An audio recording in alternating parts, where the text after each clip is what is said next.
So ruling by the meritorious basically means being promoted or recognized for the actual works that improve the arena in which you work.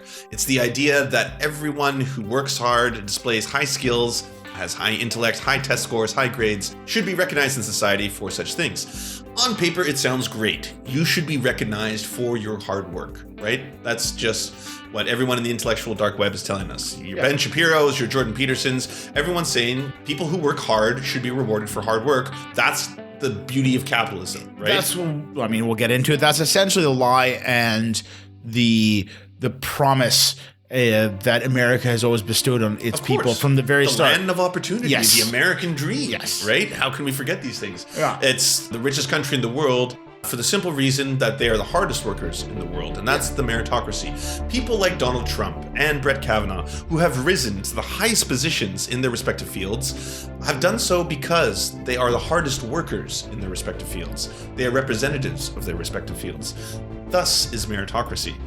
And as anyone who's listening to this probably knows, is complete and utter bullshit. Of course. Yeah.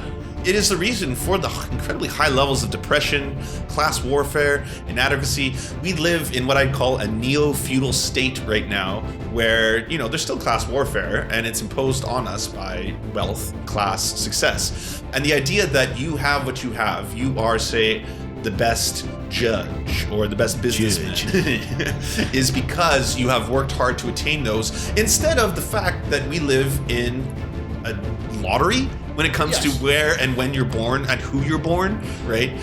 Will dictate so many different advantages in society. Yes, and that is not to say, America is known and has been known as a land of opportunity because there are opportunities. This isn't like the feudal or the nobility kind of Europe. Course. You can come from very insignificant backgrounds and poor upbringing and achieve greatness. It is possible. It does happen. It does happen. And when it does happen, it's such a great, heartwarming story. Of course. The rags to riches? Yes. That's not the trend. Yes. The trend is not much different than the old nobility. The difference of what used to be considered the noble Europe with its aristocracy was that as a serf or as a peasant, as an artisan, I couldn't join the noble class. It was impossible for me to become the Duke of F**kerton. I couldn't do it. You would have been a great Duke of F**kerton. But in America, you can join that upper class.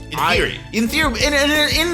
In practice, there are America's littered with people who have come from nothing to achieve this, great grandson of this humble immigrant who is now just a piece of shit. The vast majority is inheritance. Of course. And when it comes to those examples, especially the biggest examples, the champions of industries that we like to talk about, right? The Rockefellers. Yeah. Those happen to be examples when these people were starting out in the very beginning of the country. Of course. When resources were bountiful. Yes. I mean, America at the end of the day is a story of, like we said, enormous genocide and land takeover. So yes, there's an incredible amount of bountiful land. The Aboriginals are now slaughtered, decimated, disease-ridden, and or enslaved. Yeah. And we have a whole bunch of these new upstarts, these new businessmen who start a company and they grow very rapidly. They were hard workers. I'm not denying that. Yeah. And nowadays, if you are a Brett Kavanaugh or, as we're going to talk about very quickly, Donald Trump, you are born into wealth. You inherit wealth. Either you just squander the wealth, as a lot of them do, on cocaine and pancakes, or I love pancakes. It's a good thing you said that one.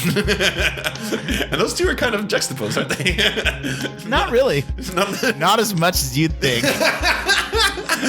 First the cocaine binge, then the morning pancakes, then the cocaine again, and more pancakes. That's how Brett Kavanaugh lived. I mean, I'm just putting it out there as fact. If they want a hearing and an investigation into it, prove me wrong. Get the FBI to do a proper investigation. Okay, so you are a huge fan of history. You're a big fan of Napoleon. I actually, sort of. I'm not going to say he was a monster. Right, true, but I'm not going to say, sorry, I misspoke. I don't mean fan as in you love Napoleon, despite what that shrine to Napoleon may say in your bedroom. But you just love researching and learning about Napoleon, right? Sure. And I think Napoleon was one of the first people to actually give access to the meritocracy or the meritorious system, in that he allowed army inscription and mobility based on merit. right? In that if you served in the army and you performed well and you did your duty and hard work, you were allowed to move up despite your family or noble name, right? Yeah, he also made it so everybody had to conscript, so... Well, yeah, there's that too. But then he gave you, it's like, you know, you're in the army regardless. Everybody's in the army now, and I'm going to breed the best of the best. Exactly. Rather than we're going to take, you know, this like rich army of like wealthy people. Yeah. And, you know, oh, sir, like Bill Gates' son gets to command this regiment. Oh, they all died because he's like incestuously born and stupid. Yeah. Dysentery. Yeah. Dysentery everywhere. Yeah, exactly. So, you know, if you've extrapolated that theory, and like we've said, under capitalism, there is a little bit more mobility than there happened to be under feudalism. But still, when it comes down to it, meritocracy as it is today in the United States still favors and rewards the rich. Someone like Brett Kavanaugh has been given every possible advantage. He is who he is because his father was in the school before him. He had an incredible amount of wealth to study and or drink, whatever his choice may be, and or rape, whatever he was feeling at the time. And the upward mobility really does favor the rich and disparage people of color. Of course. Well, the people of color never had any opportunity, especially the United States. Well, black people never had the opportunity. Yes. Right? When we spoke to people of color, yes, but especially the African American population wasn't given any reasonable, even equal rights until the 60s. And by then you already had a burgeoning middle class and entrenched generations of wealth amongst the upper class. Mm-hmm. You know, this isn't to say even if you're the middle class, you're not given a leg up, but you're giving sort of a foundation, maybe a better foundation than those born into the lower class. Yeah, and that's not specifically based on people of color. You know, there's plenty of white people who are poor white people. Absolutely, and they're given the same basic shit hand. Yes, the advantage that the dirt poor white people have versus the dirt poor black people is that just the societal systemic racism in terms of hiring rates, loan rates, all that kind of stuff. And when it comes down to the only example I want to use here is college test scores, because that's often what, you know, professors like Peterson and or other people will refer to when it comes to the meritocracy in action. You can't ignore the fact that rich people have way greater access to test preparation materials, tutors, thousands of dollars, consulting, stuff like that. The huge cultural biases that are ingrained and innate in the tests themselves, which are very present. This is actually kind of funny. Higher education is not historically unprecedented. For the first half of the 20th century, Harvard, Yale, and Ivy League schools had what was called the Jewish quota. But if you also want to ask us a question, we'll answer it on the air. You can do so by going to weareserfs.com.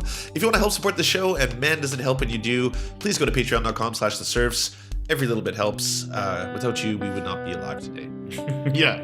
All you listeners are actually keeping us alive. If we don't get X amount of listens, we will actually die.